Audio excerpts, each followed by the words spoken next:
Kan akhirnya tiba pada penggeledahan rumah Bapak Hasto Kristianto, Sekjen PDIP.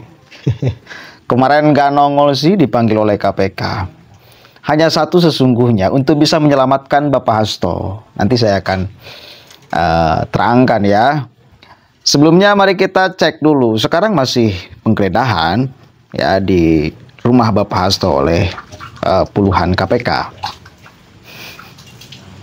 Belum banyak yang disampaikan oleh partai terkait dengan penggeledahan tersebut, tapi satu yang pasti tadi disampaikan oleh juru bicara PDI Perjuangan Guntur Romli bahwa penggeledahan yang dilakukan KPK hari ini lagi-lagi bermuatan politis kalau kata PDI Perjuangan, karena kita tahu beberapa waktu yang lalu Presiden Joko Widodo ini namanya juga sempat masuk dalam list pemimpin terkorup versi OCRP begitu, sehingga kalau dari analisa awal yang kemudian dilihat oleh partai adalah penggeledahan yang dilakukan pada hari ini merupakan upaya untuk kemudian menutup adanya temuan atau pengumuman terkait dengan OCRP bahwa Jokowi ini merupakan finalis terkorup di dunia tahun 2024. Dan tadi juga disampaikan oleh Guntur Romli begitu ya, melalui statement juga yang sudah disampaikan lewat video begitu, bahwa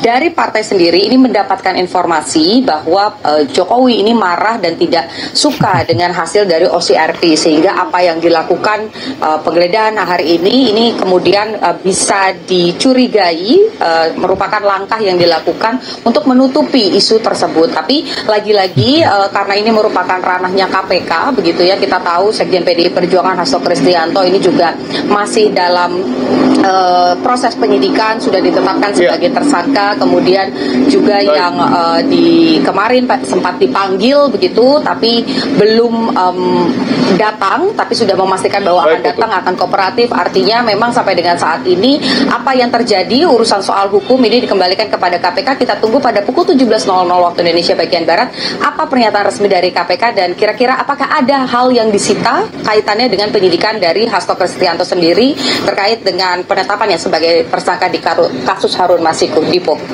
Kami ingin ketegasannya sekali lagi, Putu. Apakah kemudian PDIP yang sebelumnya menyebut bahwa akan kooperatif untuk kemudian mematuhi proses hukum yang tengah dijalani oleh KPK, artinya menerima proses penggeledahan yang saat ini tengah dilakukan KPK? Ya, kalau Anda lihat juga jurnalis Kompas TV Alexander Blegur ini juga menuju ke lokasi melihat bagaimana situasi terkini di rumah ataupun juga di kediaman Hasto Kristianto begitu, mengingat bahwa KPK sudah melakukan penggeledahan, artinya tidak ada perlawanan yang signifikan terkait dengan hal tersebut. Tadi juga saya sempat mencoba berkomunikasi dengan Hasto Kristianto secara langsung, juga tetap berada di Jakarta, artinya kooperatif. Dan tadi juga disampaikan bahwa memang ada harapan bahwa nanti pada pemanggilan kedua ini dilakukan setelah hari ulang tahun PDI Perjuangan, yaitu di atas tanggal 10 Januari, karena memang ada serangkaian kegiatan yang akan dilakukan. Tapi jika KPK nanti misalnya memang akan memanggil dalam waktu dekat ataupun juga memenuhi harapan dari Hasto Kristianto untuk ya dibiarkan terlebih dahulu merayakan hari ulang tahun partai, ya itu tidak masalah begitu. Baik itu Hasto Kristianto secara personal ataupun juga partai ini sudah berkomitmen untuk tetap kooperatif dan akan memenuhi panggilan dari KPK apapun yang terjadi. Artinya ketika ada pemanggilan kedua, karena sebelumnya kan Hasto ini mangkir, ketika ada pemanggilan kedua, Hasto akan dipastikan hadir di Gedung Merah Putih KPK, Putu? Ya, karena memang kalau tadi saya mencoba berkomunikasi begitu ya, memang tidak ada harapan lain begitu, ataupun juga alasan yang lain. Bahkan sebelumnya ketika saya tanya apakah akan melakukan proses pra-peradilan, ini masih disimpan rapat-rapat, artinya belum ada arah ke sana. Tapi kalau melihat dari tim hukum sendiri yang mendampingi Hasto Kristianto, itu juga menyampaikan bahwa akan kooperatif. Jadi KPK akan memanggil, tentu akan datang kembali. Tapi kita nantikan juga KPK kira-kira akan panggilnya kapan, dan surat juga belum diterima terkait dengan pemanggilan kedua ini, tanggal pastinya kapan. Jadi sama-sama masih menunggu antara KPK yang akan mengirimkan surat dan Hasto Kristianto yang menunggu surat panggilan keduanya. Dipo. Baik, kita akan tunggu keterangan resmi yang kemudian akan disampaikan oleh Komisi Pemberantasan Korupsi pada sore hari ini sekitar pukul 17.00 waktu Indonesia Barat. Terima kasih. Oke, gini loh. Padahal kalau urusan OCCRP itu kan sebetulnya udah selesai. Ini Kompas juga ngompor-ngompori terus. OCCRP itu udah selesai. Dia sudah mengklarifikasi, tak punya bukti bahwa Jokowi melakukan tindak pidana korupsi. Kemudian yang kedua, itu bukan hasil penelitian yang dilakukan oleh OCCRP. Itu sumbangan informasi dari dalam negeri media tentunya. Apalagi kan urusannya polling, yang ngirim email, dan itu tidak dibatasi. Siapapun aja boleh ngirim orang yang dianggap melakukan tindak pidana korupsi.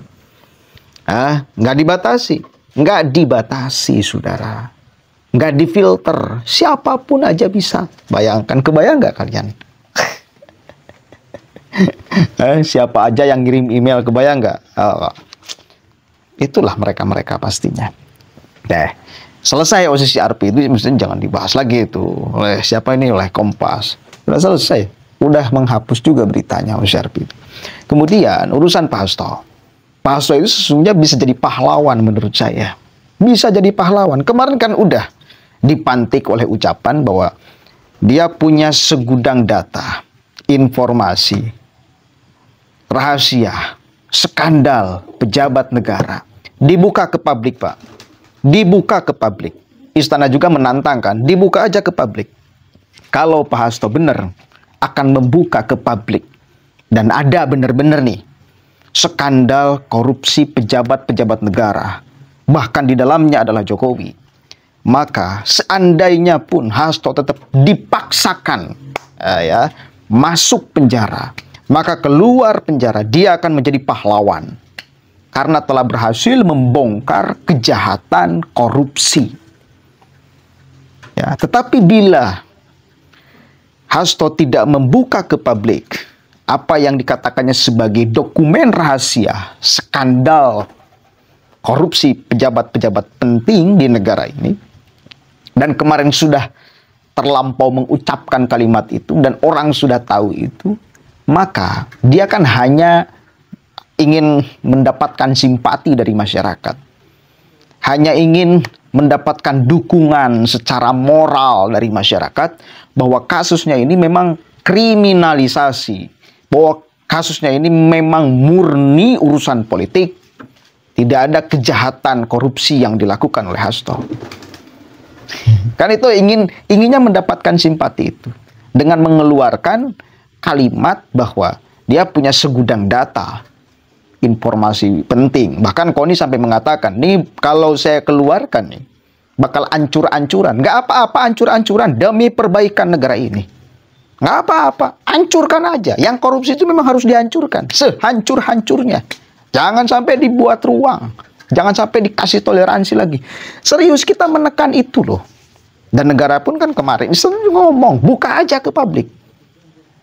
Pak Hasto bila membuka informasi itu ke publik satu kali lagi, kalau dia dipenjara sekarang oleh KPK gara-gara urusan keterkaitan dengan Harun Masiku, maka keluar dari penjaranya pun dia tetap akan dianggap sebagai pahlawan. Tetapi kalau tidak, maka apalagi prosesnya berbelat-belit seperti ini, dipanggil oleh KPK juga mangkir, maka dia akan dianggap sebagai pecundang, pengecut. Begitu. Itu Pak, satu lagi kesempatan Bapak, mumpung belum nih, Anda kan belum dipanggil kedua kalinya oleh KPK. Mumpung belum, ada waktu berapa hari lagi ini. Mudah-mudahan sampai setelah perayaan HUT PDIP kan, ada waktu beberapa hari lagi dibuka ke publik Pak, maka Bapak nih saya akan menjadi pahlawan. Gitu. Jadi bukan hanya omon-omon, ucapannya itu benar-benar dikonfirmasi sebagai fakta, bukan hanya sekedar fitnah, hanya sekedar ingin mendapatkan simpati publik, hanya ingin sekedar mendapatkan dukungan secara moral dari publik. Justru kalau Anda tidak mengungkap data itu, lalu Anda berharap simpati publik, lalu Anda berharap dukungan moral dari publik, tak akan terjadi, Pak. Kenapa? Karena Anda ngomongnya bullshit itu. Ngomong punya data rahasia penting, skandal pejabat negara, faktanya tak ada. Jadi bukan malah menyelamatkan Anda dari penilaian secara moral masyarakat, tetapi merusak citra Anda sebagai orang besar di PDIP. Sekjen bos, senggol dong. Sekjen itu orang besar di partai politik, tokoh nasional. Marwah Anda itu mestinya dijaga, Pak Hasto. Sayang kan, dibangun sudah sedemikian lama, sehingga mendapatkan kepercayaan dari Megawati sebagai sekjen. Marwah ini mesti dijaga. Itu dengan apa? Ucapan Anda harus Anda pertanggungjawabkan. Ya, buka ke publik. Kita dukung itu. Dan kita tidak akan membela Jokowi dan keluarganya kalau memang ada bukti korupsi. Tak akan. Urusan OCCRP udah diklarifikasi. Kita nggak percaya. Kenapa? OCCRP menghapus postingannya, Pak. Mengklarifikasi juga tak punya bukti skandal Jokowi melakukan korupsi dan keluarganya. Bukan hasil investigasi dari OCCRP pula. Jadi udah clear itu mah, selesai. OCCRP tak punya bukti. Ini giliran Hasto. Buka ke publik, Pak. Buka ke publik. Biar yang koar-koar itu untuk tangkap Jokowi, tangkap Jokowi, tangkap Jokowi, adili Jokowi, seret Jokowi ke penjara. Bukan hanya Anda dan yang lainnya, tapi kami yang pernah mendukung habis-habisan Jokowi juga akan sama teriak seret Jokowi. Begitu. Ya, kalau memang terbukti ada ya dokumen skandal kejahatan korupsinya. Tapi kalau nggak ada, masa kita mau ikut dengan kalian? Begitu ya. Begitu. Mudah-mudahan ada manfaatnya. Hanya itu yang bisa menyelamatkan Anda, Pak Hasto. Minimal dari stigma masyarakat, dari stigma buruk masyarakat. Assalamualaikum warahmatullahi wabarakatuh.